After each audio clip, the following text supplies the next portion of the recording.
What is up, guys? Welcome back after 9 days.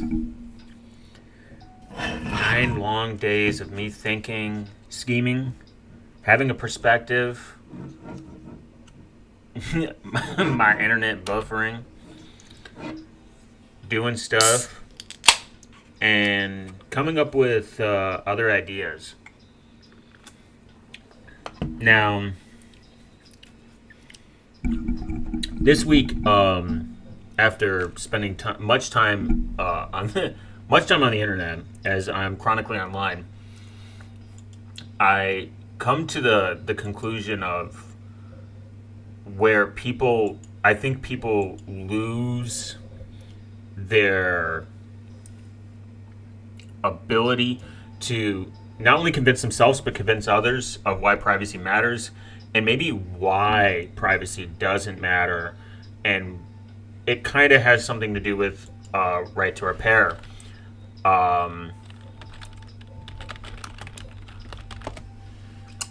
So I came to this conclusion based on the idea that privacy doesn't matter to people because we, for the last maybe 15, 20 years almost, we have put a lot of stuff out online and have gotten it for free. And because we have gotten it for free and because we put it out online, we essentially have been gifted to this idea that we shouldn't pay for our content. We shouldn't pay for apps. We shouldn't pay for stuff that we use every day. I think people even take maps for granted and the internet for granted. And I kind of understand why that might matter in a society where, money could be the definitive factor between access and no access. Now, I think the internet everyone should have access to the internet. I treat it like the library. Just like I treat privacy as a human right. I think that these are important things to contemplate. Libraries, not that they're dead or anything, but I think internet is a little bit easier, and the wealth of knowledge that you can parse through is much easier. I mean, we have a lot of tools that can make sure that the information we're getting is correct.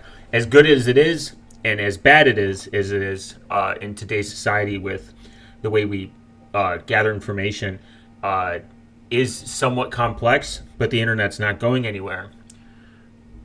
Now, when it comes to a consumer society, and it makes it very difficult to fix your problems, this is where I kind of intertwine the idea of why right to repair kind of correlates to why should I care about privacy? I have nothing to hide.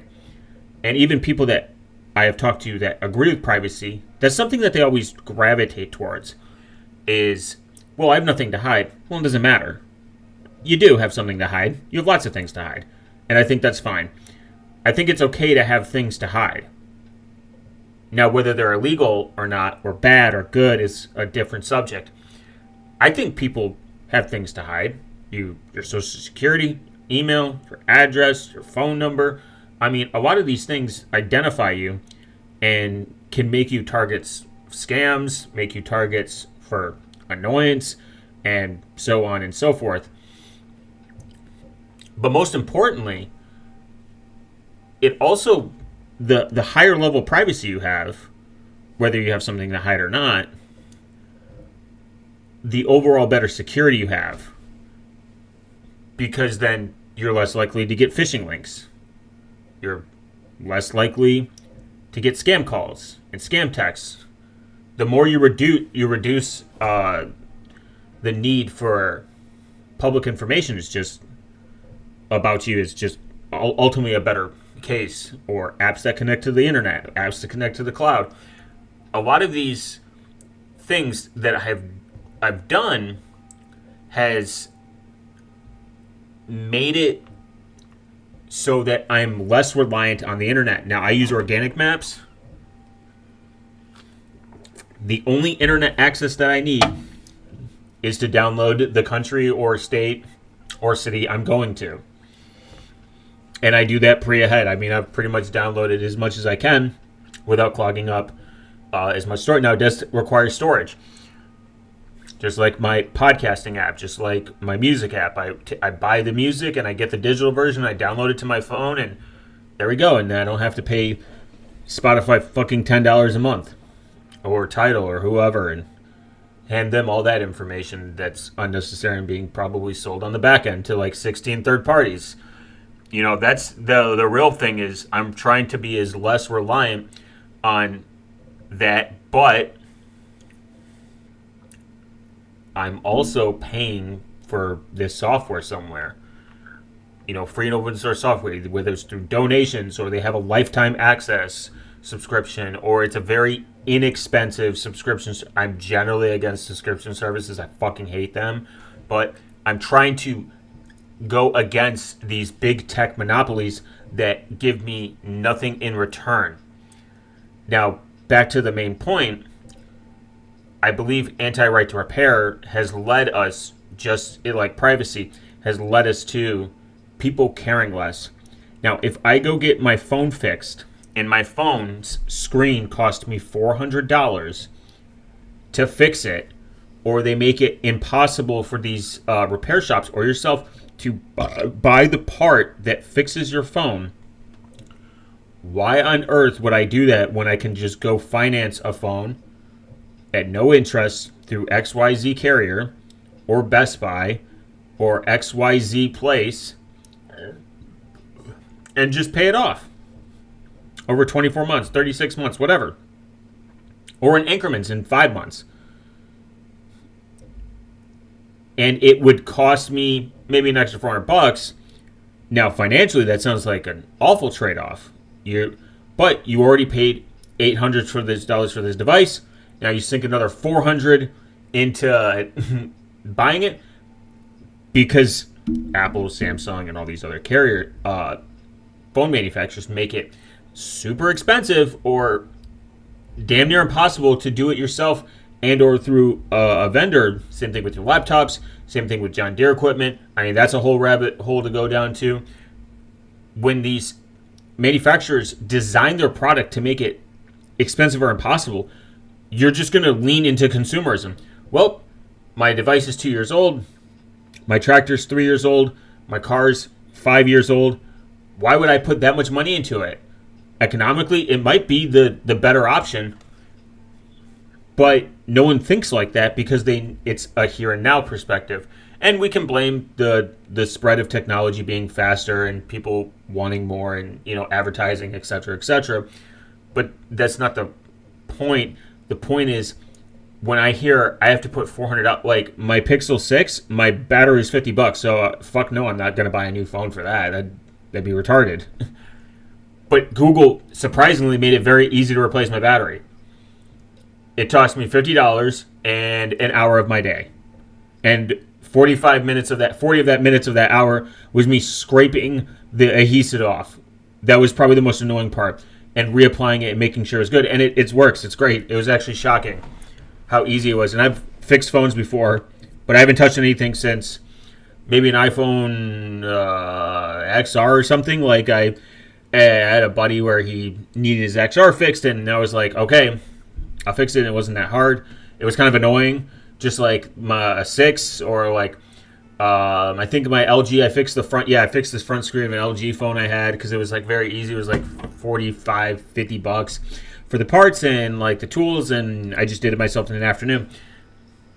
Their phones are getting extremely harder and harder and harder to fix. And just like appliances and cars and all these other things, it's putting people in a position where they're like, I'm not going to keep this Why should I? I've already put so much money and time into this. I just need something now. Again, other reasons, but can you blame them? If you told me I could fix my just baseline phone, just do that. And baseline phone, say like, hey, we can fix your phone for $60. And say you have to go to a repair shop. You're like, I don't want to do it. All right, the repair store can get it at a reasonable price. Hey, we're only going to charge you because it takes me 5 minutes. With the part, we're going to charge you $100. That puts money into a local repair shop and gives them business and continues to employ them. That keeps e-waste out of the fucking landfill, and that puts money more back in your pocket. I spent only $100. I get to keep my device much longer. I end up not putting in the landfill, and I'm supporting a local business instead of handing money into these fucking $3 trillion industries that put these safeguards in place to protect their intellectual property or their product or their blah, whatever bullshit excuse they want to. This goes back to the privacy aspect of it. When people start to feel less and less of their privacy and their freedom stripped away, they are going to care less about products that get them there. I mean, password managers exist. I had to convince people in my immediate life just to use good passwords. Use a password manager. Signal. I mean, I could go on, but their argument always comes back to one thing. Why should I care? Well, you should. Because at some point, you're going to run into a scenario where the cloud might not exist, the company might go out of business, and that goes into right to repair as well.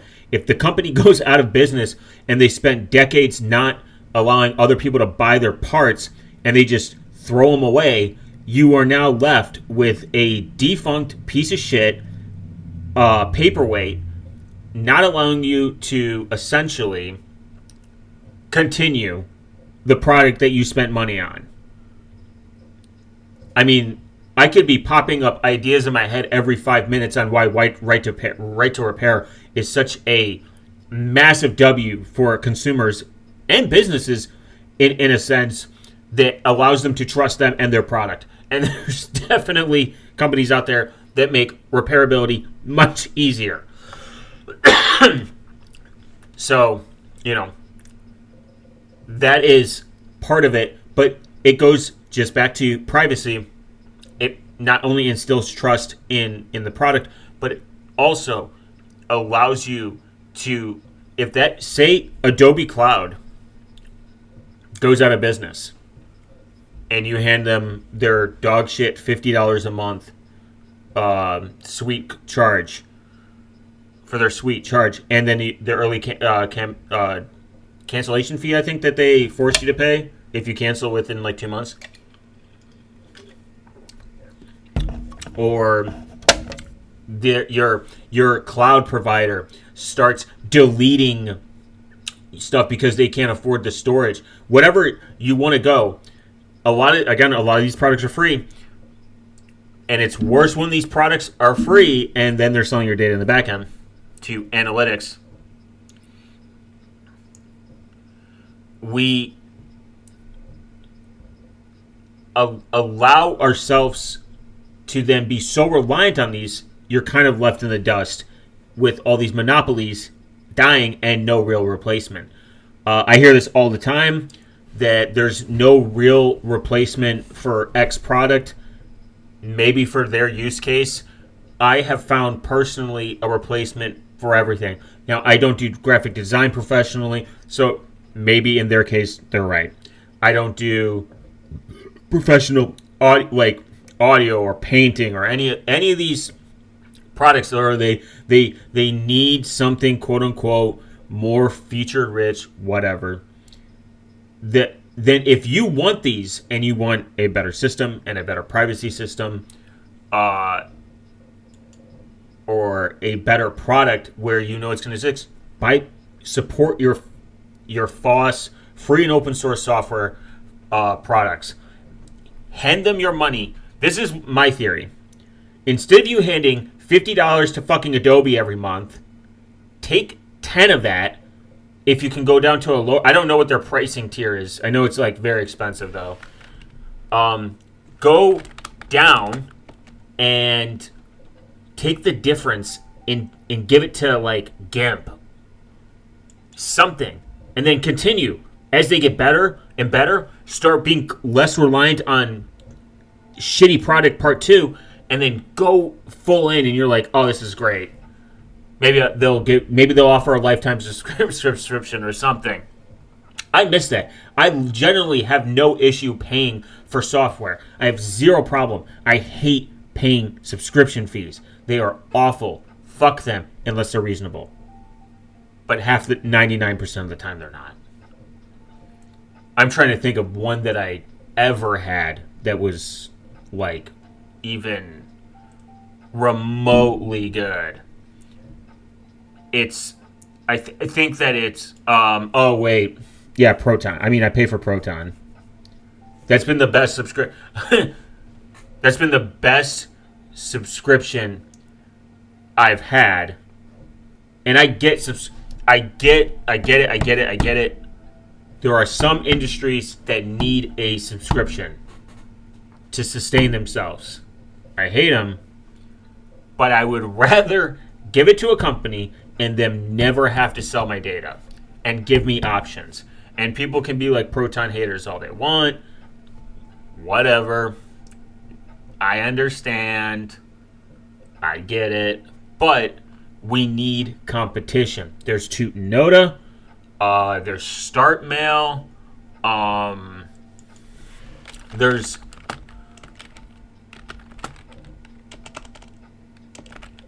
There's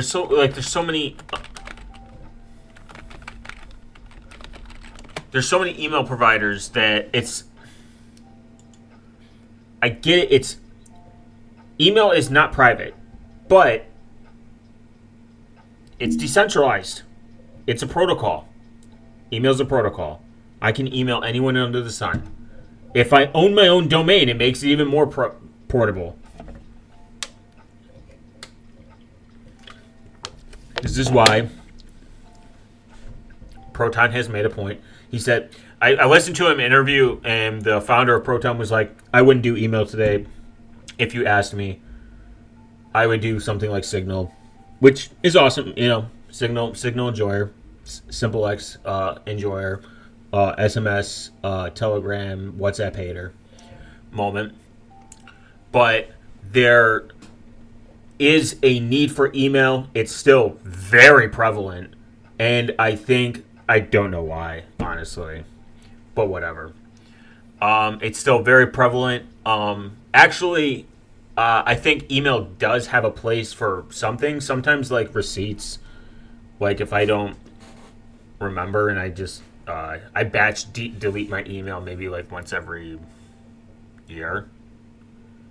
But there have been times where I was like, oh fuck, I have that in my email somewhere, and it saved me a couple times. I'm not gonna hate just on email. I understand that it's not perfect. It's never gonna be perfect. It was never written with privacy and super security in mind. It's, we get it, but it's decentralized, and it's in a sense, it's very resilient in a sense, and I think that's what. And then people did bring up the Bitcoin thing and said like, oh, why didn't you pick Monero? He kind of proved a point, pointed out something that I didn't think about. Bitcoin is resilient. PayPal almost didn't give Proton Mail, I think, their money. They were having an issue with it. And he kind of said that like to a nonprofit organization or a company that's going nonprofit or a company that relies on like donations and money, etc., and like funding and grants, is blah blah blah. Bitcoin can't be blocked. It's code. It's decentralized. They can make it difficult, just like Monero, but it can't be blocked. It can't be impossible. It can be very annoying. But what's more annoying is when you have places like PayPal, Visa, MasterCard, all these fucking cum dumpsters being like, nope, we're gonna destroy your bank account, drop all your funding out, siphon it out, whatever we want, because they have absolute control, and because these companies have absolute control, it makes it difficult to, and they make it difficult to make a living or have money. It's like you're kind of at the mercy of these monopolies and duopolies.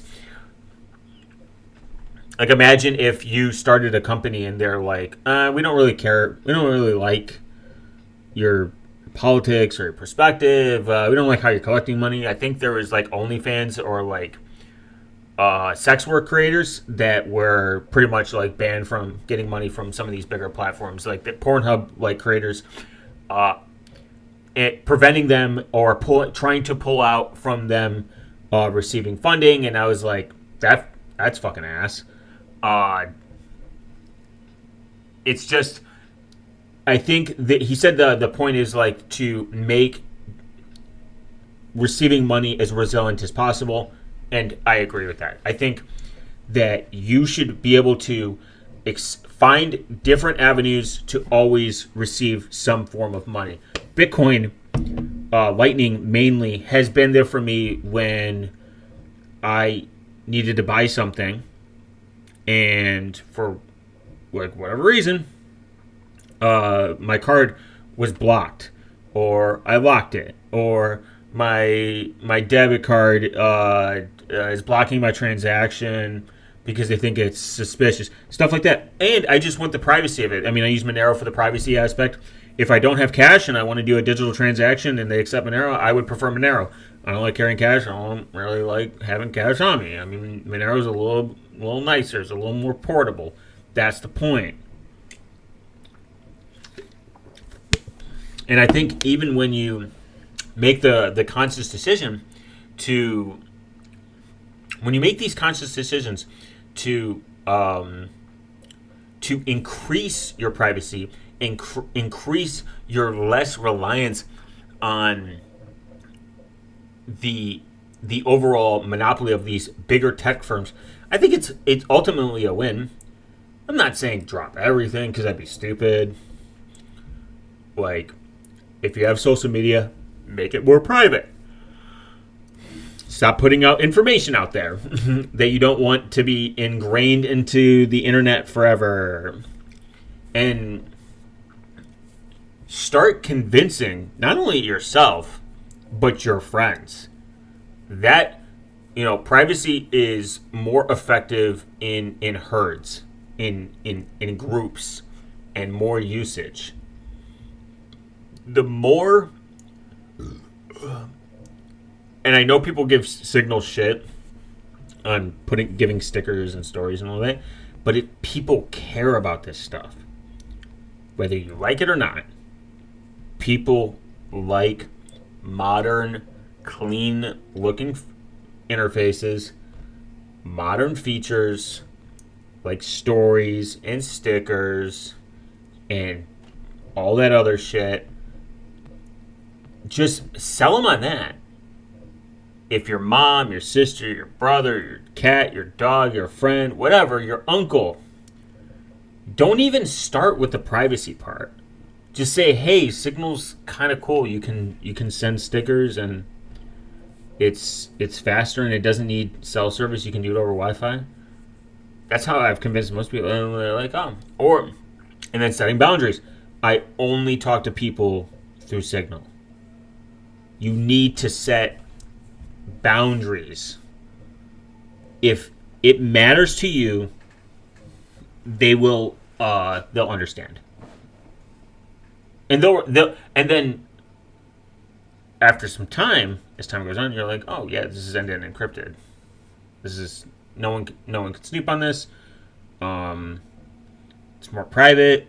It's better than SMS, and it's kind of like iMessage or whatever. However you want to convince people, it's not as much as, because sometimes when you start with the privacy and security approach, I've noticed people get a little like, they're like, oh, I don't care, or they get a little scared in an unsexy way, and you're like,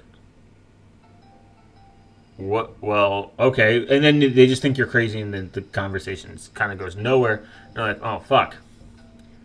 But I think that if you go in like a more normie approach, like I've switched people to Session this way, I've switched people to Signal this way.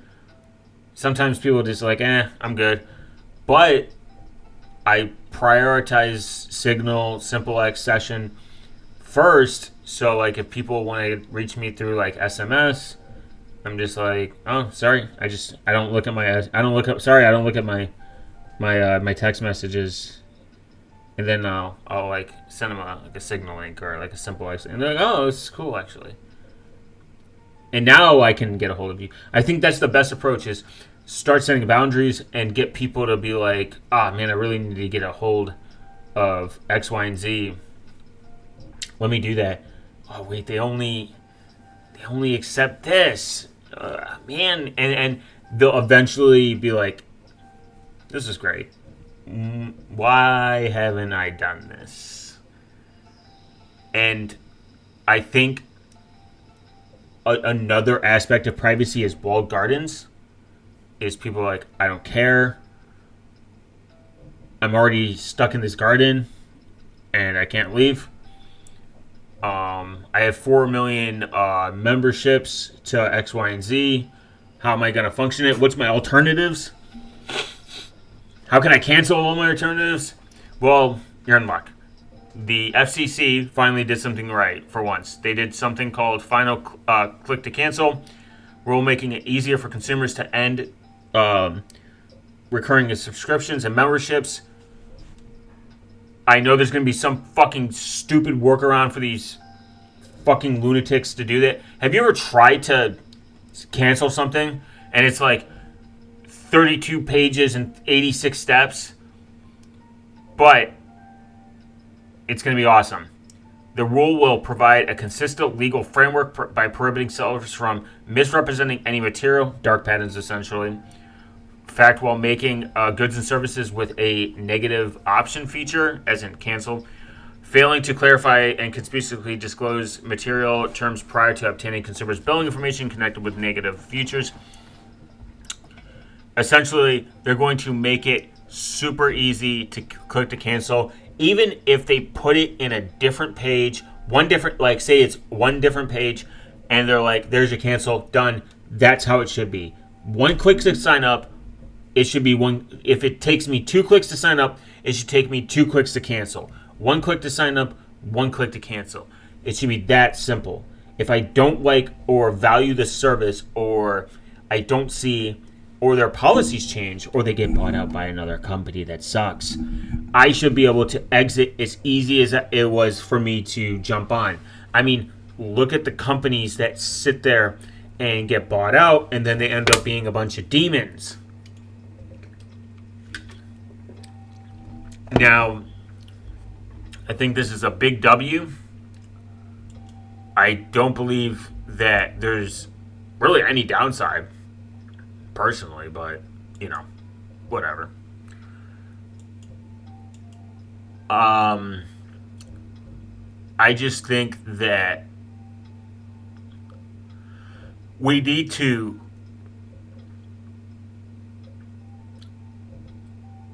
kind of take a step back and evaluate, what do I need, what don't I need, and how not only getting people in the mindset of right to repair will lead to get people in the mind of privacy.